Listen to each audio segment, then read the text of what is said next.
go.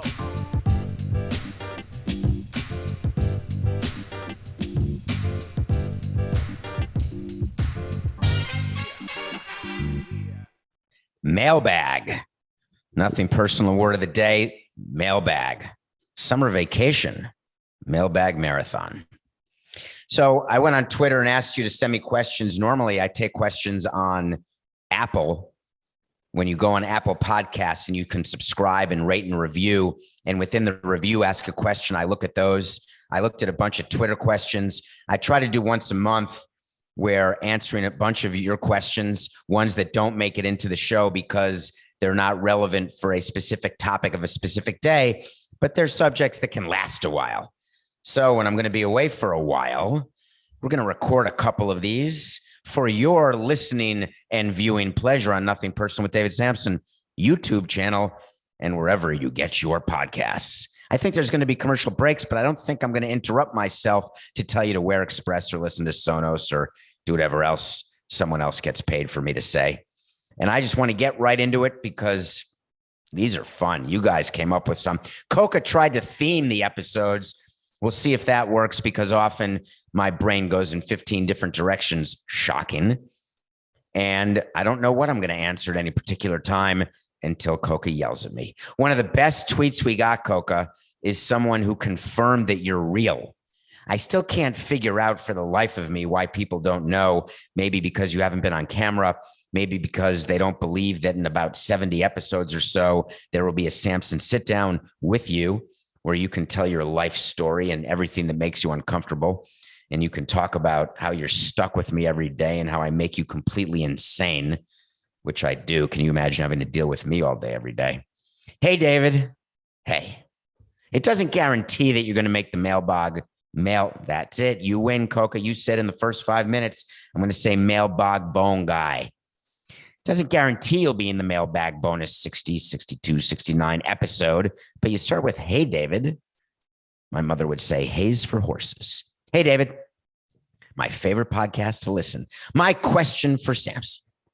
Why do teams still offer massive contracts if they rarely pan out? Is it to appeal to the fans, or do they truly believe it will work out somehow? History shows us that it doesn't. So why does the trend continue? I want to take you inside the brain of a president and inside the brain of an owner and inside the room of an owner's meeting. I have touched on this, but maybe not in as much detail as I'd like to, because owners do listen to this show, and executives and people within Major League Baseball. Sometimes they get a little upset and concerned when I'm talking about things they don't want me to talk about. Wait till they get a load of this. I don't think I could find the word in the English language, but maybe Coca can while we're talking.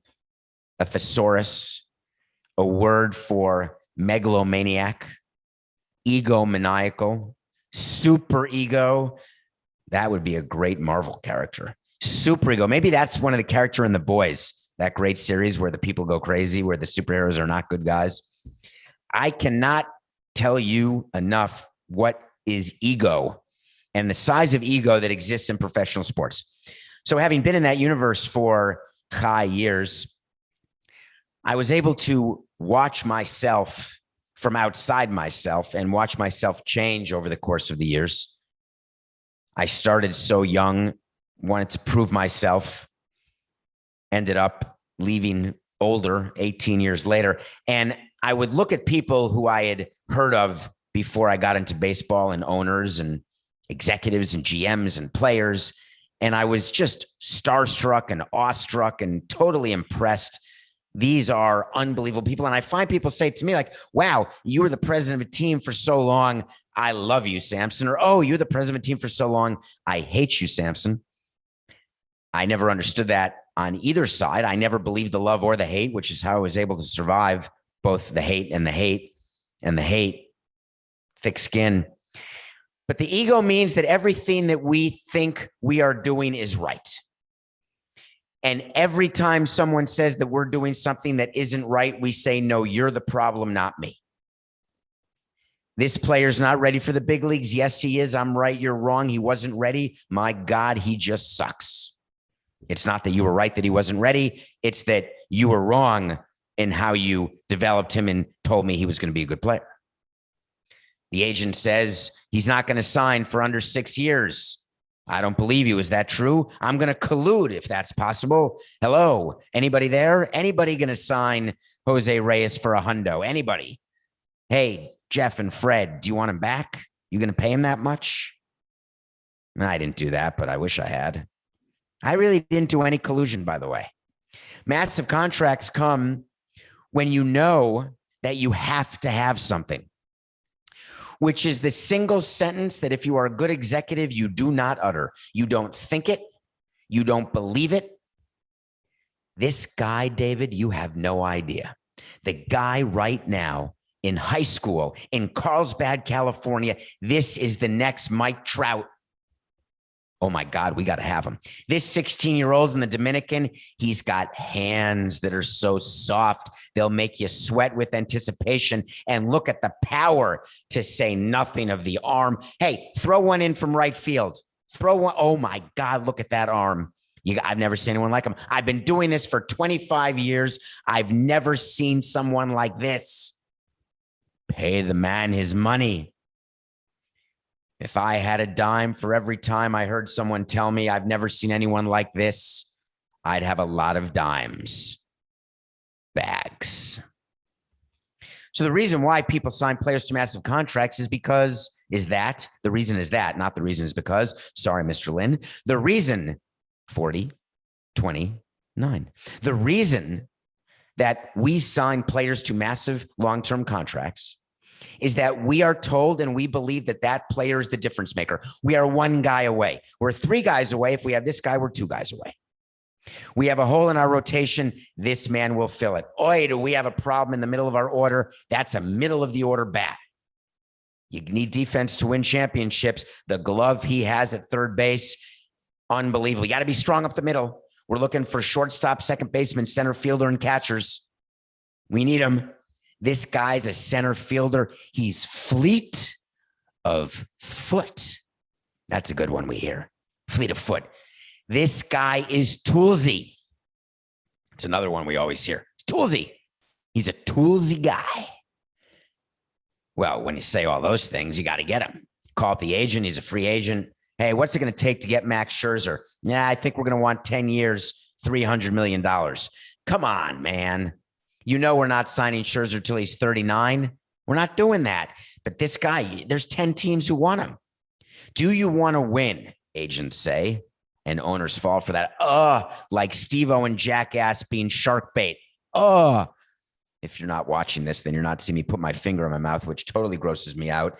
I wish I had sanitizer with me, but I don't on my desk. Hold on. Let me ask someone in the studio audience. May I get some sanitizer? Dontrell, Nolan, Muhammad, anyone? No. Okay.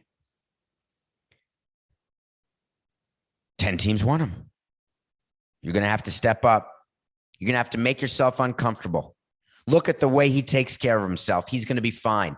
But wait, pitchers get Tommy John all the time. They're hurt. Yeah, but this guy, look at him. He has given you 30 starts a year. You want 200 innings? This is your guy. All right, we'll offer him 5 years for $150 million. Not going to happen. He's not going to take 5 years.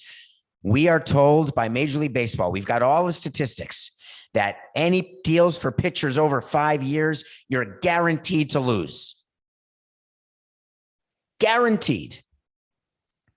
But then someone says, what about Verlander? What about Scherzer with the Nationals?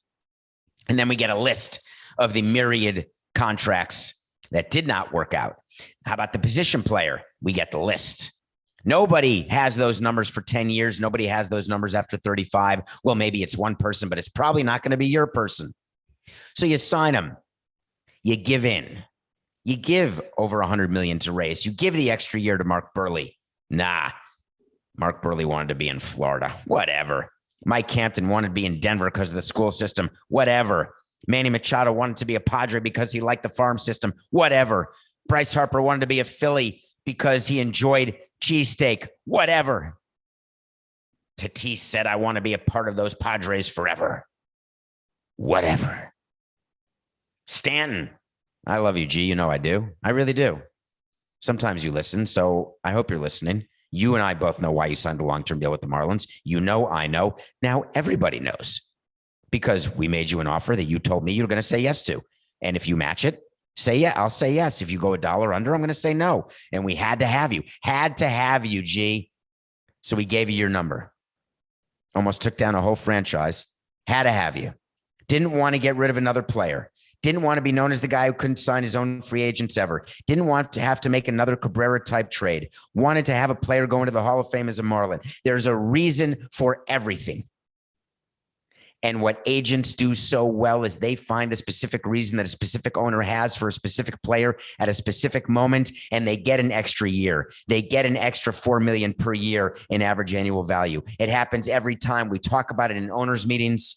We know it's happening to us, but at this, I was going to say at the sperm of the moment. All right, we're in the first mailbag bonus episode of NPDS's summer vacation, or maybe it's the second or third or fourth or fifth. We don't know yet. The heat of the moment, Asia. It was the heat of the moment. I would sing that song during negotiations because we're all in heat. We're all in heat. You ever been to the zoo and seen a monkey in heat? Yeah, you can really tell, can't you? There's like some swallows going on, and there's a lot of hopping and bopping. That's what owners are like when they need players. And then the contract doesn't work out, and then the owner blames someone else, and they sign the next guy to a massive contract.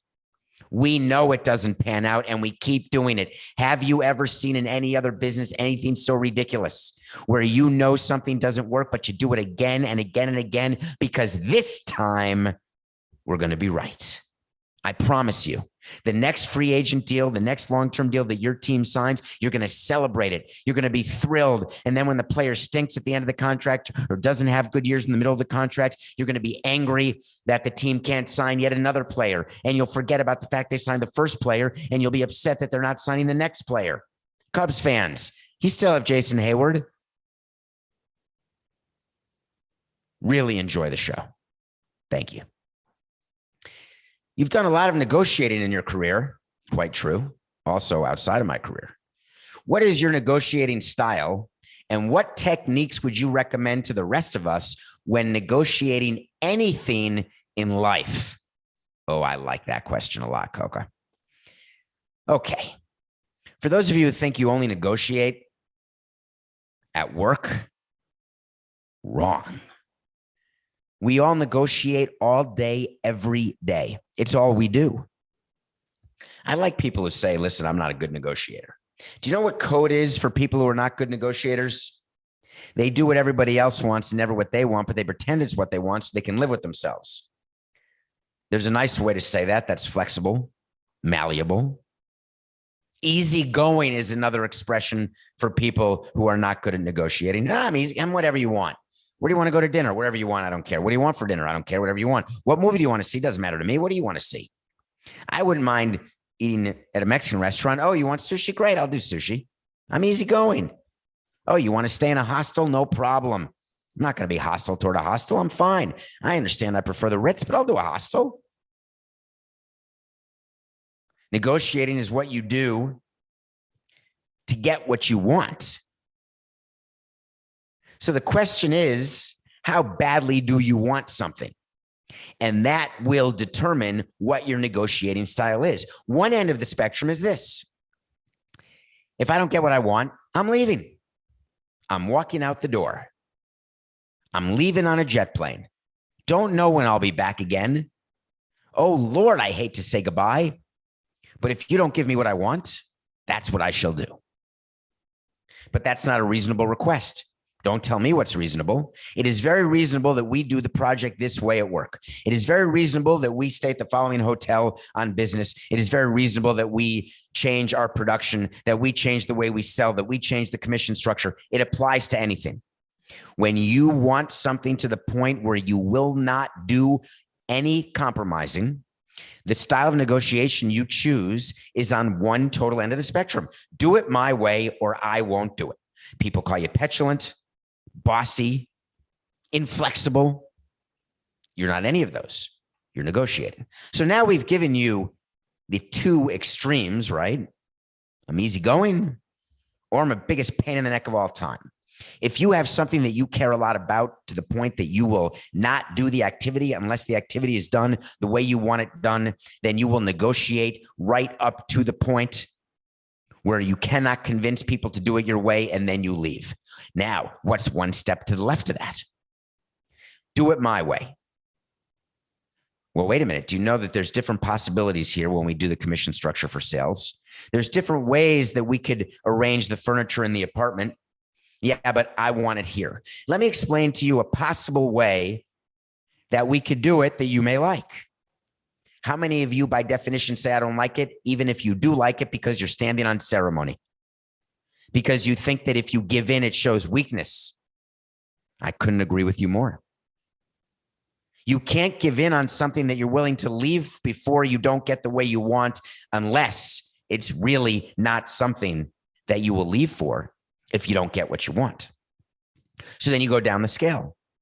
Ooh, that looks good. I could possibly rally around that. I want to go to that movie. Well, what about this one? It's playing 10 minutes later, a different theater, but it does have Will Smith in it. Oh, I consider that, but I really wanted to see the one with Russell Crowe because I have a tattoo of him on my leg. But let me read about it. Let me look at the menu. That's a popular one when negotiating in a restaurant. Let me read the review. Let me look at the pictures of the hotel. Let me do a spreadsheet to understand the amount of money I can make under your scenario versus my scenario. That shows a willingness to potentially be the tiniest bit flexible. And if you are willing to be flexible, then you negotiate all the way to the edge to get what you want. And then you give in right at the end because you test the person against whom you're negotiating to see whether or not they're willing to budge. Because the best way to win your negotiation is to know where on the scale of want is the person you are negotiating with. If you're negotiating with someone who cannot walk away from the table and you don't get everything you want, you suck. If you're negotiating with someone who couldn't give a flying rat's pituitary gland about what you want or about giving you what you want and you don't get what you want, you stink. If you are negotiating with someone who will walk away before getting exactly what he, she, or they want, and you get one tiny thing, you are brilliant. So the number one thing you need and the number one technique I use to negotiate is that I spend the time before I start to understand where they are on the scale. I place the person and the issue on the scale and I act accordingly. When do I lose? Only when I've put them in the wrong part of the scale. Sometimes I put them in the wrong part of the scale, but I don't believe that I did because I'm on the right side of the scale all the time. So I say, no, they just don't realize where they are on the scale. I'm going to keep arguing until they get to the part of the scale where I think they belong. That doesn't always work, actually. The reason it doesn't always work is that if both of you, when you're negotiating, do not realize where you are on the scale when it comes to an issue, there will be an impasse. That's what happens right before an argument. If two people know exactly where they are on the scale, then by definition, you will be able to get to a solution and the negotiation will be successfully completed. If one person doesn't know where they are on the scale, it is up to the other person to get them to the right place on the scale and convince them where on the scale they should be. And that's done in very simple sentences. I know you think you want this, but just listen. If this, and this happens, that will happen. If we do something this way, I assure you, you will like the result. Let me color your hair this color. I know you don't think you're going to like it, but I promise you when I'm done. Let me cut your hair. Let me do your nails. Believe me, if you do this exercise and eat this green juice food, you will look the way you want to look. And then at the end of the day, either you're right or wrong. So a second negotiation between the two same people, where the first negotiation included an inducement for someone to change where they thought they were on the scale, and it turns out you were wrong about where they were and you're wrong about where you put them, the second time you're going to have a much harder time negotiating with that same person because they're not going to believe that you're going to lead them to the right place. Do you return to your stylist when they turn your hair purple and you wanted it yellow? Do you return to a store where they treat you wrong and give you a size 29 when it turns out that it's labeled 29, but it turns out to be 35? You find a new store. You find a new stylist. I love negotiating. You want to know what technique I recommend for you all? It's the technique of self-awareness. It starts with you being aware of where you are on the scale, and then it is practice. Pay attention to everything you do during the day and tell me that you're not negotiating 22 times per day. That's negotiating, folks. Get your mind out of the gutter. Negotiating 22 different things throughout the day. You're in a taxi. I think we should take 2nd Avenue. No, I like taking Madison. Those go different directions. Fine. How about Lex? I prefer 2nd. I prefer Lex. Let's see. Those are New York streets. That's an example of a negotiation. You're at a restaurant. Do you want to share a plate? Do you want to share food? I'm looking at this, this, and this. Do you want to share? That's a negotiation. Talking to your kids about anything. You're negotiating all night long, Lionel Richie. Your significant other, family members, producers, bosses, anybody. It's a negotiation, not just about money. Everything you do. Count to 22 with me and tell me if you get there. All right, Coca. Ooh, when you were in baseball, did you aspire to do more than be president of a team? Did you want to work for baseball itself? Thank you. So the only thing higher than president of a team would be owner of a team. And I would love to be the owner of a team.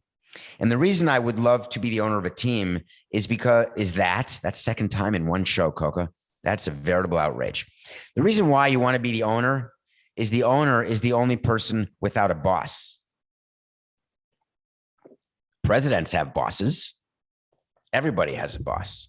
Now, I could tell you a funny story that owners have bosses too. I could say that owners have to report into their bankers, believe it or not. The people who lend them money, they have to do reporting. They have to go do lunches and dinners and phone calls. Chairman of the board or chair people of the board. Is that what we're supposed to say now? I'm sorry. Chair people of the board. A chairwoman, a chairperson. They report to a board. They got to keep the board satisfied or else they'll get voted out. They got to suck up to the compensation committee. Owners sometimes think they report to the commissioner, but they don't. The commissioner reports to them. But in general, owners don't have bosses of baseball teams. They're sort of single entity assets, right? If you own a McDonald's franchise, everyone reports to you within the McDonald's, but you still report to the mothership. Even if you think you don't, you do. So really everyone has bosses. So when I was president, yeah, I wanted to be an owner, but there's something else I wanted to do that I never did.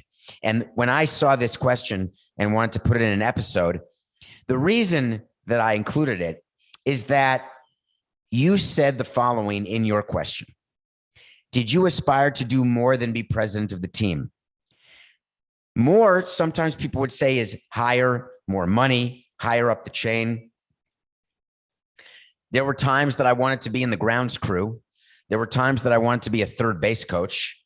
Always I wanted to be a player. When I wanted to be in sales, I'd go on sales calls. When I wanted to be in marketing, I'd sit on the marketing meeting. When I wanted to be in finance, I'd meet with the CFO and treasurer. When I wanted to be in baseball, I'd talk to the GM every single day. When I wanted to be in the commissioner's office, I would be on committees and call up the commissioner or people in the office, learn about what they were doing. If you are in your company and you do not aspire to be more than what you are doing, then you need to really give it a lot of thought why you're doing what you're doing. Being satisfied and being stagnant is the same as being nothing. Don't ever be satisfied. Hamilton had a great song. He's never going to be satisfied. I can't sing it on tune. I can't even rap it on tune. I was never satisfied. It's been my personality since I was a child. I was never satisfied with anything. I wanted more. I wanted another adrenaline rush. I wanted more dopamine. I wanted more experiences. I wanted higher grades. I wanted to be better at sports, better at school. I wanted to be better at everything. I wanted to be a true jack of all trades. And I ended up being good at everything and great at nothing. I spread myself so thin that I ended up being good at almost everything I tried. But an expert, no. I'm not an expert at baseball or with players or running a team or being a lawyer or being an executive or selling newspapers or doing a podcast or doing a show, being on the radio, being on a dinghy or a pirate ship or wherever I am. I'm an expert on none of it. But I can weave in and out of the obstacle course that is life because I want more always. He's never going to be satisfied. So did I aspire to work? Did I aspire to do more? Yeah. Do you know why you should? And I'm going to get some pushback here. And the reason that I'm going to get pushback is I believe that some of you are saying right now, I love where I am. I couldn't be happier. I love my life, whether it's simple or complicated. I love my job, whether I'm rich, middle class, or poor. I love my kids, whether they're good, bad, or indifferent. I love my family. I love my friends. I'm good. There's some people who answer the question, how you doing? Fine. I'm guilty of that sometimes. I'm a steady 6. I don't want that. I don't want to be the merry-go-round. Did you ever see Parenthood?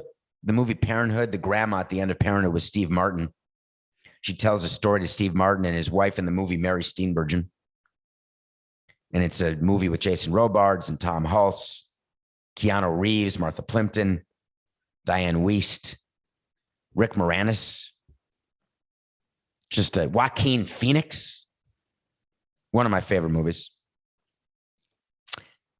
The grandmother tells a story saying, you know, what's funny about life is that some people like the merry-go-round. It goes around and around and around, and you see the same thing as you're going around. I always like the roller coaster, the up, the down, the anxiety of the up followed by the thrill of the down, the slight nausea that you feel both on the way up and the way down.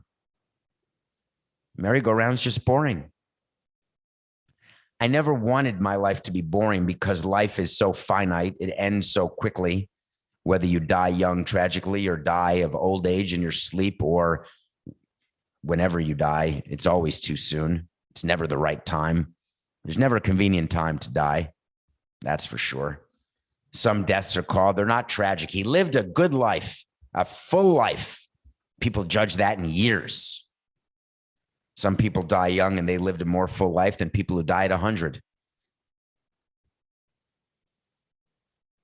I don't know why I was talking about this, Coco. My brain gets me a little sidetracked sometimes.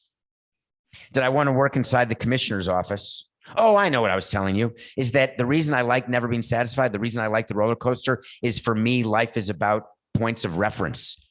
I don't mind feeling badly sometimes because I love when I feel great that I can remember what it's like when I felt badly. I know when I feel great that eventually I'm going to feel badly. And I don't mean in a manic way. I mean in a reference way. How do you know if you feel well if you've never felt like crap? How do you know if you're happy if you've never been sad? How do you know if something's funny if you've never thought something to be stupid or not funny? How do you know to laugh if you've never cried? I don't quite understand how people can go through life not knowing different emotions. And I'm not the most emotional guy. So it's not based on emotions. It's based on experiences and frames of reference. So if I had a chance to work in the commissioner's office, I would. I love the opportunity to do as many things as I can, as well as I can, learn as much as I can, because every day, no matter how old you are, you're going to learn something more today. If you close your eyes at the end of the day and you can't think of one thing that you learned or one thing that you did that you loved, and I don't care what it is, you want to watch TV all day? Do it. But by watching TV all day, keep your brain moving. Research something. Think about something. That's why nothing personal appeals to me so much, into Coca, because every day we get to exercise our brain and think about topics to bring to you, think about ways to make you think about things you otherwise may not want to think about or do think about. But now I force you to think about it and you don't shut me off. You keep downloading, subscribing. Life is about aspiring to do more than you're doing right now. And then when you do it, to enjoy that moment and then to look for the next moment. Always be looking, always be closing. So then one of you asked me, given the opportunity, would you ever consider leading the players union? What would be your first point of negotiation? After everything I just said, let me answer that question. Would you ever consider leading the players union? Nope. Now, is that the most inconsistent, hypocritical thing that I've ever said? I love experiences. David, would you like to work for the players union? I get that a lot. Would you like to be an agent? Why aren't you an agent? You should be an agent. I had agents telling me I should be agents when I was president of the team. Once I was done with Jeter, people said, did you see Jeter's tweet, Coca? Side note. So I don't know when you're going to listen to this, but there was just a tweet and Coca said, okay, double side note, get me back, Coca, when you need to. Coca said, listen, we don't know when we're going to be releasing these because you're filming them and then you're going away and you're totally undialing. You're not going to have Wi-Fi. You're not going to have a phone. You're going to disappear. Therefore, don't say anything like yesterday this happened or talk about something that happened today or something that's going to happen tomorrow because you don't know when I'm going to release it because I'm in charge of your feed when you're gone. I'm in charge of your Twitter when you're gone. Wink, wink, wink. Maybe, maybe not. Maybe. So just don't do that. So I just said, yeah, yesterday. Well, hint. Do you know how to know what day of the week it is? Has anyone figured that out yet? Have you thought to ever look at my facial hair on Nothing Personal with David Samson YouTube channel? Have you ever figured out the plan, my shaving plan? I have a shaving plan. Shocking that I have a plan, but I have a plan. Do you know what day it is today? Can you tell? You should be able to.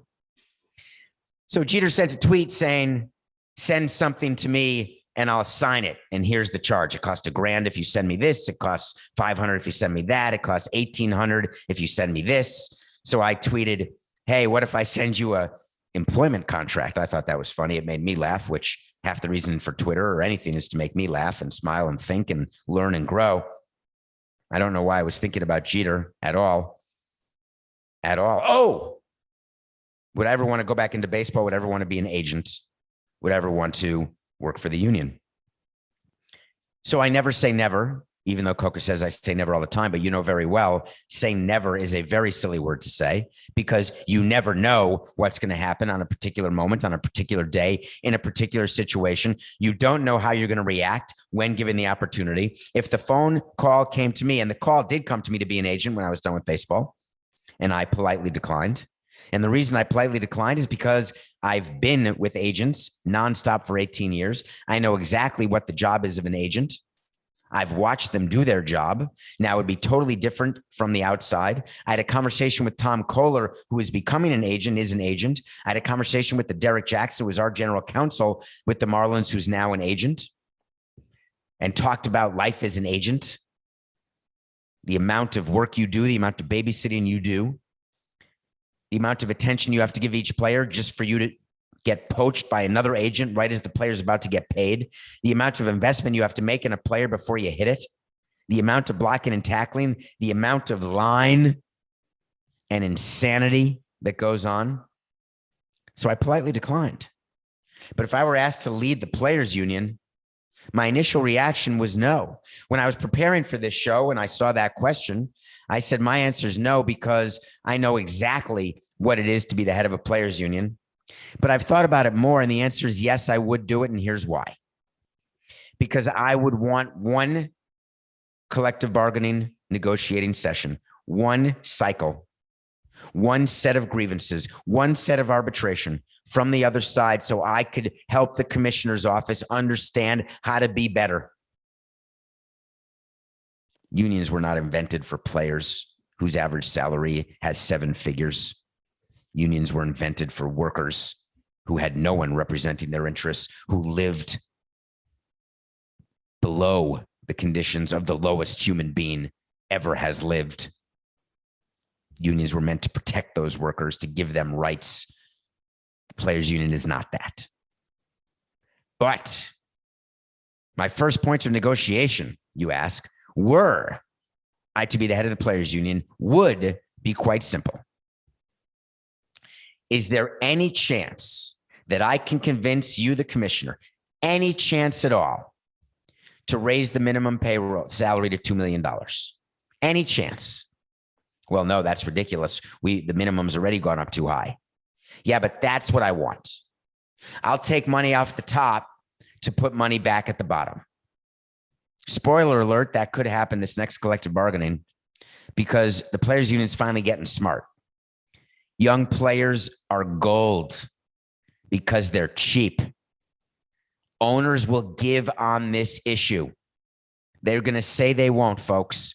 They're going to say, I will fight to the end. Do you know where they are on the negotiating scale? They're going to walk away from the table if you demand $2 million. They're going to lock you out, and they're not going to play a season if you demand $2 million. Horse hockey.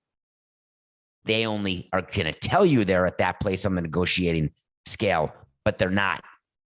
That is not an issue that they will die for. And that is meaningful to your constituents. Because players who are on the train from AAA to the major leagues and back and back and back, and take a look at your transactions page for your favorite team and look at the number of players each and every day, each and every week, month of the season who are going back and forth. John Cocktoaston was optioned to Round Rack of the Pacific Coast Association. In a move today, the team called up John Cocktoaston to replace Jane Doe. Dr. Rosen was put on the disabled list, and here comes Mr. Sid Finch. These are players who make a minor league salary when they're in the minor leagues and a major league salary when they're in the major leagues. Let's say the minimum is $162,000. It's just easy math. That's $1,000 a game. When you are called up, you get paid by the day, but I'm pretending you get paid by the game, but just pretend that's by the game for math purposes. It's $1,000 a day or a game. When you're in the minor leagues, it may not even be $10 or $100. Say it's $100. It's just easier that way. So the raise for that player for that day is from $100 to $1,000. Plus that player gets a day of service toward a pension, toward arbitration. It is what every player wants. The owners know it, and I don't understand why you, the union, don't know it. Players want service time. Players want money earlier. Get the minimum raised as high as you can. That would be the first point that I would negotiate. Hard stop. Thank you. Next question. What would it take for you to get back into working for a sports team as president? Have you come anywhere close in your discussions with teams since leaving the Marlins in 2017? I put that question in because I've addressed this on Nothing Personal, and I want to be clear to you again, for those of you worried that I'm going to go back into baseball. How could you be? Are you not paying attention? Do you think there's another show out there? And this is not ego talking. This is other people telling me this. Mostly people I pay to tell me things I want to hear. No, I'm just kidding. I don't do that. I never did that, actually. We would actually pay things to tell us things we didn't want to hear. Makes us a better organization. Oh my God, you guys were such a horse hockey organization. That person must not have done his job well, or her, or there. What would it take to get me back to work for a team? Is there a number? Should I just say 10 million a year? Should I say, give me Andrew Friedman's contract or Theo Epstein's new contract when he joins his next team? Should I say 5 million? Should I say 1 million? Should I say $200,000? Should I say that I miss the camaraderie so much that I would do it for free? I like when people say that. I want it so much, I'd pay you to do it. I love that so much that I would pay you anything.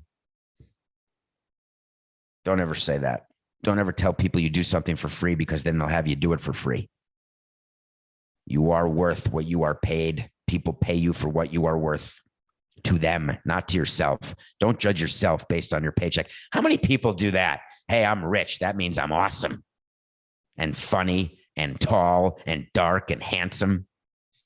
Tall, dark, and handsome. 3 words that have never been associated with David Philip Samson. It's not about money. That's not true, Coca. If I were offered a huge amount of money to go take over the Mets, Oh my God, would it have to be huge? If I were offered a huge amount of money to go work for another team, I would want to know who the owner was. No, I wouldn't. It wouldn't matter to me. I've worked with every type of owner. My owner that I worked for was every type of owner.